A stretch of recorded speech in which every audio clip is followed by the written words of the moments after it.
저도 12월 4일인가 아마 4일인 거로 기억이 되는데 그 여인영 그 방첩 사령관이 그 조지호 경찰청장한테 뭐 위치 확인, 뭐 체포 이런 거를 부탁했다는 기사를 보고 저도 김용현 그때는 국방장관이 구속이 안 돼 있는 상황이어서 제가 이게 어떻게 된 거냐라고 물어본 적이 있습니다. 그랬더니 좀 두 사람 다 이런 수사나 이런 거에 대해서 특히 여인영 사령관은 저게 순작전통이고 해가지고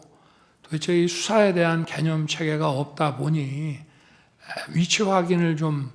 동향 파악을 하기 위해서 했는데 경찰에서 그거는 현재 사용하는 휴대폰을 알지 않는 한 어렵다고 딱 잘랐다고 이렇게 얘기를 해서 저도 그런 부분에 대해서는 정말 불필요한 일이고 잘못됐다고 생각합니다. 그러나 지금 이제 우리 국정원 1차장의 이 메모와 관련된 문제는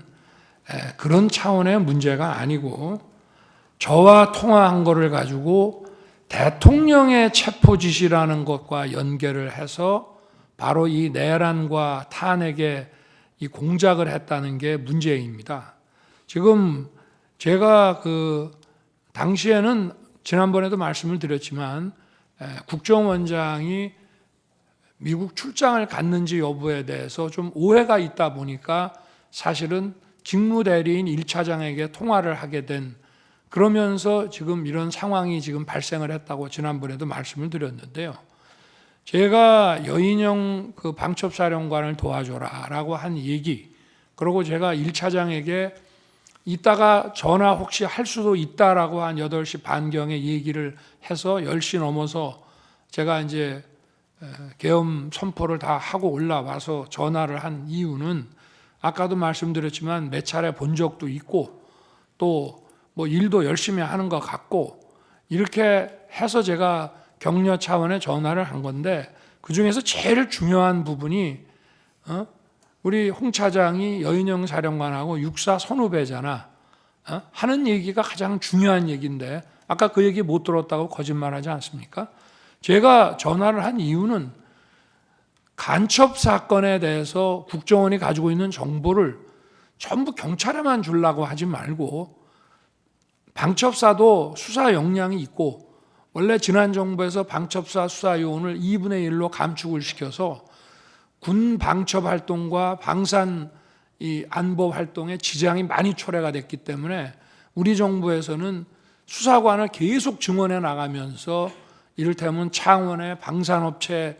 그 보안 지키는 문제부터 시작해서 방첩사를 계속 키워오고 있는 상황이고 제가 김규현 국정원장뿐 아니라 조태용 국정원장한테도 방첩사 지원을 수도 없이 얘기를 했습니다. 그래서 제가 1차장에게 전화를 하게 되면 이거는 그 얘기하려고 하는 것이지 계엄과 관련된 사무는 국정원에 당시에는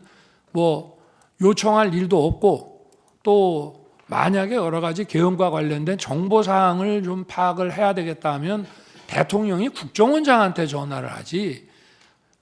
차장한테 전화한다는 거는 이거는 공직사회에서 있을 수 없는 일입니다. 그리고 지난번 그 국정원장 그 어디 경찰 조사 때도 뭐 대통령께서 국정원 직제를 잘 모르시는 것 같습니다라고 조서를 수사관이 받은 모양인데 그거 전부 엉터리입니다. 우리나라에서 국정원 직원 빼고 저만큼 국정원에 대해서 잘 아는 사람이 없습니다. 저는 국정원 수사를 물경 3년을 했고요. 그리고 국정원, 방첩사, 경찰의 이 대공 역량을 보강하기 위해서 취임 이후에도 엄청난 노력을 했을 뿐 아니라 국정원 인사를 벌써 여러 차례 해온 사람이라 속속들이 저는 잘 압니다. 제가 1차장한테 이런 얘기를 한 것은 육사 선후배이기 때문에 좀 국정원에서 이런 걸 할 때 정무직 회의라든가 간부 회의 때도 좀 거들어 주라는 얘기를 이제 한 것인데 이거를 간첩을 좀 많이 잡아넣기 위해서 정보를 좀 경찰만 주지 말고 여기다가도 방첩사에도 주고 지원을 좀 해주라는 얘기를 이런 무슨 목적 없는 체포 지시로 해서 그 여인형이 뭘 부탁도 안 하는데 대통령이 도와주라고 그랬다고 해서 이런 거를 받아서 여인형은 경찰에다가 물어보니 경찰이 어렵다고 하니 국정원은 뭐 미행이라도 하고 뭘 하니 그거 뭐 위치 확인하는데 좀 도움이 될까 해서 헌 얘기를 이렇게 엮어가지고 대통령의 체포 지시로 이거를 만들어냈다는 게 이 핵심입니다. 이게.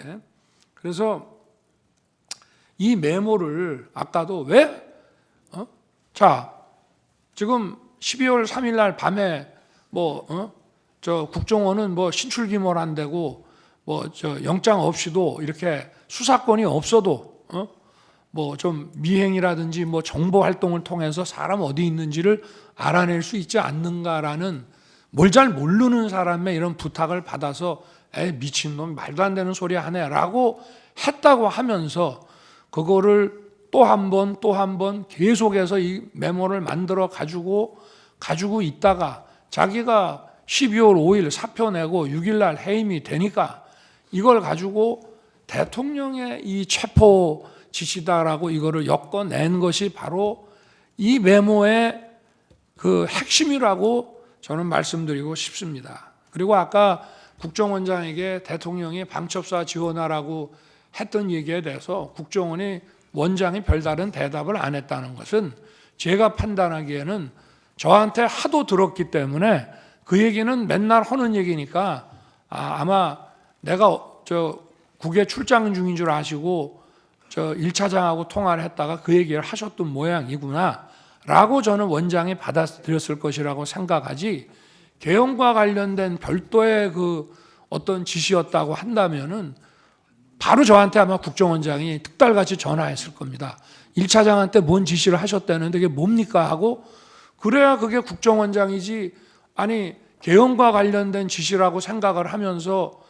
1차장 말을 그냥 무시해버리고, 아니 그 앞에서는 무시하는 척을 하더라도 대통령이 자기 밑에 사람한테 뭔가 개헌과 관련된 업무 지시를 했다면 특달같이 저한테 전화하는 게 상식 아니겠습니까? 그거는 수도 없이 들었기 때문이고, 지난번에도 왜 한번 재판관님께서 어떤 그 작년 그 상반기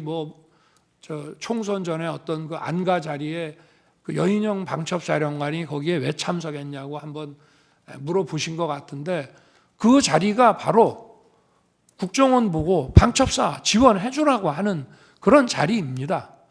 그렇기 때문에 그 말씀을 좀 드리고요. 그리고 아까 그 무슨 제 무슨 처와 국정원장 간에 휴대폰 뭐 문자 주고받았다는 부분에 대해서는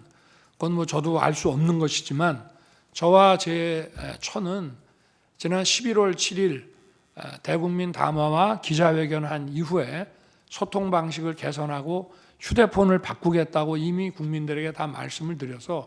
제가 아마 11월 중순에서